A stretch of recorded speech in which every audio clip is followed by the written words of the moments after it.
So hey guys, welcome back. This is Anmol Shukla and a very warm welcome to my YouTube channel History with me. In today's lecture, we're going to talk about a very important topic, organizational culture. तो कि short form में भी पूछा जा सकता है, short का मतलब कि शॉर्ट क्वेश्चन में भी पूछा जा सकता है, 3 नंबर में, 7.5 में भी पूछा जा सकता है. तो इनफ कंटेंट आपको इस वीडियो के बाद मिल जाएगा. हम सिर्फ ऑर्गेनाइजेशनल कल्चर ही नहीं, इसके 2 एलिमेंट्स भी पढ़ने वाले हैं और स्ट्रॉन्ग और वीक कल्चर में क्या डिफरेंस है इसका भी डिस्टिंक्शन आपको पता चल जाएगा.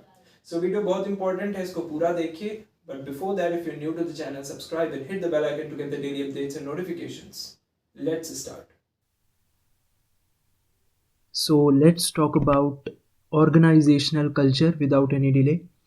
तो देखो भाई, ऑर्गेनाइजेशनल कल्चर जो है, अगर मैं ऊपर ऊपर से समझाने की कोशिश करूँ, एक बेसिक पिक्चर आपके दिमाग में लाने की कोशिश करूँ, तो भाई जैसे हम सबकी पर्सनैलिटी होती है और हम सबकी पर्सनैलिटी से कहीं ना कहीं अंदाज़ा लगता है हमारे कल्चर का, ठीक उसी तरीके से ऑर्गेनाइजेशन की पर्सनैलिटी से ऑर्गेनाइजेशन के कल्चर के बारे में पता लगता है.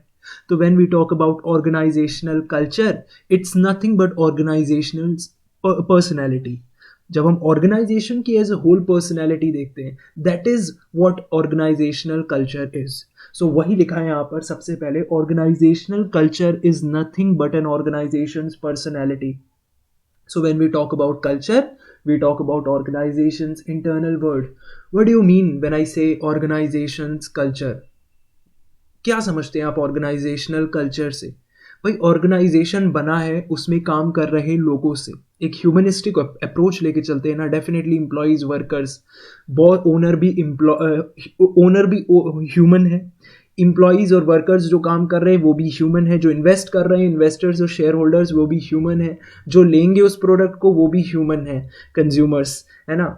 At the end of the day humanistic approaches हम ह्यूमन्स ही यूज़ कर रहे हैं. तो जब हम बात करते हैं ऑर्गेनाइजेशन की कल्चर की, हम बात करते हैं इंटरनल वर्ड ऑफ ऑर्गेनाइजेशन की. भाई ऑर्गेनाइजेशन के विद इन द ऑर्गेनाइजेशन क्या क्या है चीज़ें, वो दिखाती हैं कहीं ना कहीं. उन चीज़ों से कहीं ना कहीं इंडिकेशन मिलती है उस ऑर्गेनाइजेशन के कल्चर के बारे में. बोलते हैं ना कि भाई किसी पर्टिकुलर कंपनी के बारे में, भाई कि इस पर्टिकुलर ऑर्गेनाइजेशन का जो कल्चर है वो बहुत अच्छा है. क्यों? क्योंकि हम बातें करते हैं ऑर्गेनाइजेशन में उसमें प्रेजेंट लोगों के बारे में उस समय, कि भाई लोगों के साथ बहुत अच्छा बिहेव किया जा रहा है, वर्कफोर्स एनवायरनमेंट बहुत अच्छा है, बहुत तरीके के बेनिफिट्स एम्प्लॉयज़ को दिए जा रहे हैं. दैट्स वाई एक हेल्दी कल्चर है, और that's why I am gonna say कि भाई ऑर्गेनाइजेशनल कल्चर जो है इस कंपनी का वो बहुत अच्छा है. तो भाई जब मैं बात कर रहा हूँ ऑर्गेनाइजेशनल कल्चर की, उस पर्टिकुलर ऑर्गेनाइजेशन की, तो मैं उस ऑर्गेनाइजेशन के इंटरनल वर्ड की ही बारे में बात कर रहा हूँ. मे बी मैं ऑपरेशन की बारे में बात कर रहा हूँ, मे बी मैं वर्कफोर्स एनवायरनमेंट के बारे में बात कर रहा हूँ, मैं मोटिवेशन फैक्टर को लेकर चल रहा हूँ, मैं सोशल वेलफेयर को ध्यान में रख रहा हूं. So we are talking about internal world only. That is what I trying to tell you here कि when we talk about culture, we talk about organisation internal word.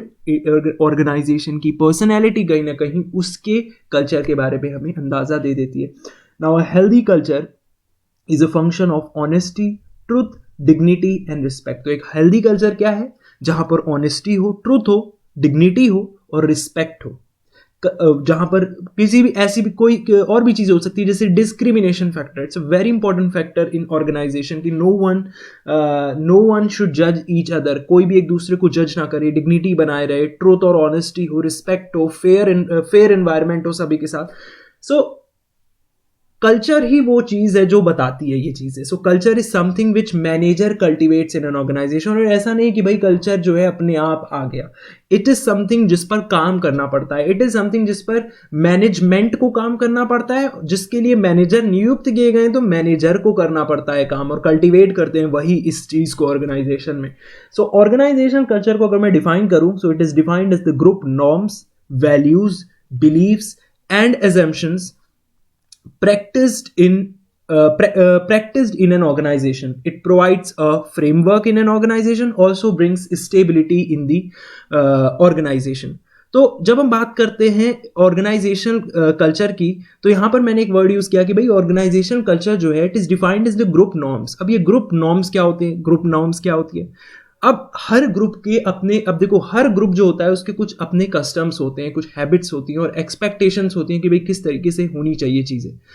Every group develops his own customs, habits and expectation कि भाई किस तरीके से काम होना चाहिए, चीज़ें होनी चाहिए। यही पैटर्न्स, एक्सपेक्टेशंस, इन्हीं को हम ग्रुप नॉर्म्स कह सकते हैं कि भाई हर ग्रुप के अपने अपने नॉर्म्स होते हैं, कुछ गाइडलाइंस होती हैं, कुछ काम करने का तरीका होता है, कुछ कायदे कानून होते हैं। तो that is what group norms है। So organisational culture basically group norms है, वैल्यूज हैं, बिलीव्स और एजम्पशंस हैं जो कि ऑर्गेनाइजेशन में प्रैक्टिस्ड हो रहे हैं। ये बेसिकली एक फ्रेमवर्क प्रोवाइड करते हैं ऑर्गेनाइजेशन में, साथ ही उस एंटरप्राइज या फर्म की स्टेबिलिटी के लिए बहुत इंपॉर्टेंट है। सो वही लिखा है कि organisational culture is defined as the group norms, values, beliefs and assumptions practiced in an organization. It provides a framework in an organization, also brings stability in the enterprise. I hope you got an idea. अब कुछ elements होते हैं और clarity के लिए समझते हैं। Organisational culture के कुछ एलिमेंट्स होते हैं। एक एलिमेंट होता है जो विजिबल एलिमेंट्स है कि भाई इस तरीके का कल्चर है ऑर्गेनाइजेशन में। विजिबल एलिमेंट्स कि भाई लोग जो हैं वो एक तरीके की यूनिफॉर्म में आ रहे हैं। मे बी अगर वो आईटी डिपार्टमेंट है तो उसका ड्रेस कोड अलग है, if it is a management department उसका कोड अलग है। So visible elements are elements which are seen by outer world. It can be dress code, it can be activities, it can be a setup which can be seen by the outer world. तो वो visible elements हो गए उस organisational culture के। अब organisational culture के कुछ ऐसे भी एलिमेंट्स होते हैं जो दिखाई नहीं देते but actually they are very important, invisible elements. इसमें so this includes inner elements of the group which cannot be seen by outside the group or firm. It can be the values, it can be the norms, it can be the assumptions and so many things. So ये है invisible elements, very very important. So basically अगर मैं बताऊं, the idea over which company is based or the thought of the firm, it is considered as its value कि भाई हमने company को खड़ा किया है अगर, so क्या क्यों खड़ा किया, what's the reason, what's the mission और vision, I would say in one phrase कि भाई मिशन और विजन क्या है मेरी कंपनी का, कि भाई किस थॉट की वजह से मैंने इस फर्म को क्रिएट किया है। So the idea over which company is based, या किस आइडिया के ऊपर मेरी कंपनी बेस्ड है। So the idea over which company is based और the thought of the firm, that is considered as its value. वही उसकी कोर वैल्यू होती है और हर कंपनी की एक यूनिक वैल्यू होती है। और we can say the condition to adopt them, उसी को हम नॉर्म्स बोलते हैं। तो अगर आपको नहीं क्लियर है सो ये लाइन पढ़ के आपको क्लियर हो जाएगा। इसीलिए यहां पर लिखा गया है the idea over which company is based और the thought of the firm that is considered as its value and the condition to adopt them, यही होती है नॉर्म। कि भाई ये कंडीशंस, ये आइडिया, ये थॉट, इसी हिसाब से तुम्हें काम करना है कंपनी में, तो वो नॉर्म्स बन जाते हैं। कंडीशन जहां पर आ जाए to adopt them those values, those beliefs और those values of the company, the thought of the firm, then it becomes norms जिन्हें फॉलो करना पड़ता है एम्प्लॉइज को। Now there are two types of cultures guys. एक होता है strong culture और definitely एक strong का opposite that is weak culture. Strong culture आप खुद भी समझ सकते हो, it is characterized by reinforcing tools such as ceremonies and policies to ensure instilling and spreading its norms and values. Basically strong culture में बहुत सारी चीज़ें होती हैं। strong culture इसीलिए है क्योंकि इसमें policies अच्छी तरीके से create की गई हैं, सारी चीज़ें clarity से समझाई गई हैं उन norms में, ये ensure करने के लिए कि भाई norms and values जो हैं वो कहीं ना कहीं employees को clarity के साथ समझ में आ जाएं। तो strong culture इसीलिए है क्योंकि वो कैरेक्टराइज्ड है, कहीं ना कहीं उसमें फीचर्ड चीज़ें हैं, टूल्स हैं, सेरेमनीज और पॉलिसीज हैं ये इंश्योर करने के लिए कि भाई पूरी विद इन द ऑर्गेनाइजेशन ये बात क्लियर हो जानी चाहिए कि क्या हमारी कंपनी की वैल्यूज है, क्या हम अचीव करना चाहते हैं, क्या वो नॉर्म्स हैं जिन्हें हमें फॉलो करना पड़ेगा, फोकस क्या है, ओरिएंटेशन क्या है।